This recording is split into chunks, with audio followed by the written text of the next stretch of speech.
Bonjour à tous, une petite vidéo pour apprendre à rédiger un exercice dans lequel on doit calculer avec la formule P égale U fois I. Alors nous allons corriger ensemble l'exercice 1 qui se trouve ici, calculer la puissance, trouver P. Donc on nous dit qu'un chauffe-eau est branché sur le secteur 230 volts. Alors ça c'est une façon compliquée de dire qu'il est branché sur une prise de courant dans une maison, hein. Toutes les prises de courant dans les maisons ont une tension de 230 volts. Entre les deux bornes d'une prise de courant, on a une tension de 230 volts. La résistance chauffante est traversée par un courant de 8,7 ampères, donc ça c'est le débit du courant, c'est le nombre d'électrons qui traversent la résistance du chauffe-eau, et on nous demande de calculer la puissance électrique reçue par cet appareil.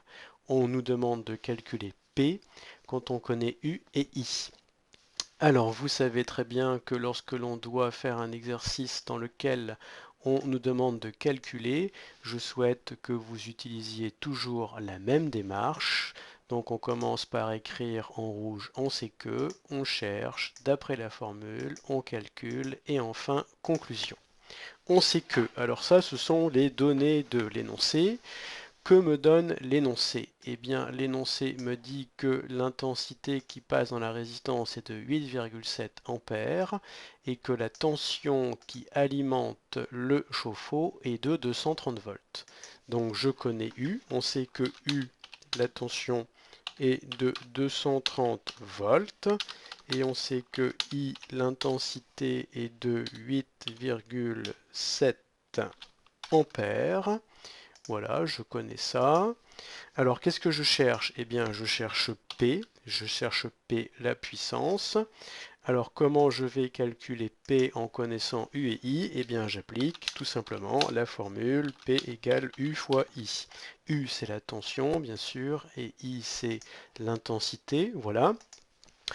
Avant de me lancer dans les calculs, je vérifie toujours que je suis dans les bonnes unités. Donc ici, la tension doit être en volts, c'est le cas, tout va bien. L'intensité doit être en ampères, c'est le cas aussi, tout va bien. Donc je peux maintenant me lancer dans le calcul. P est égal à 230 fois 8,7. Alors bien sûr, si on veut se rassurer, on peut sortir sa calculatrice. Donc c'est ce que je fais 230 fois 8,7, j'obtiens 2001. Voilà, donc le chiffre est de 2001. Je me rappelle que la puissance s'exprime en watts de symbole W et je n'ai plus qu'à faire la phrase de conclusion. Donc la puissance électrique consommée par le chauffe-eau est de 2100 watts. Voilà, très bien. Donc là, j'ai rédigé correctement mon exercice. Alors, quand on passe son brevet des collèges ou quand on passe le bac, cet exercice-là, on peut même trouver, ça peut être un bout d'un problème à résoudre, cet exercice-là, même au bac. Donc, n'oubliez pas que quand vous avez 5 points sur ce genre d'exercice, eh bien, vous avez 1 point pour le résultat numérique et vous avez 4 points pour la rédaction, pour la démonstration. Donc il faut apprendre dès le collège à rédiger correctement un exercice de science. Un exercice de science, ça se rédige. Et on utilise la même démarche que les exercices de géométrie. Alors bien sûr, quand on rédige un exercice de géométrie, on n'utilise pas une formule pour résoudre, mais on utilise les propriétés d'une figure géométrique, un théorème, Thalès ou Pythagore, pour aboutir au résultat. Donc en physique-chimie, on n'utilise pas un théorème ou les propriétés d'une figure géométrique, on utilise généralement une formule. Ici, P égale U fois I.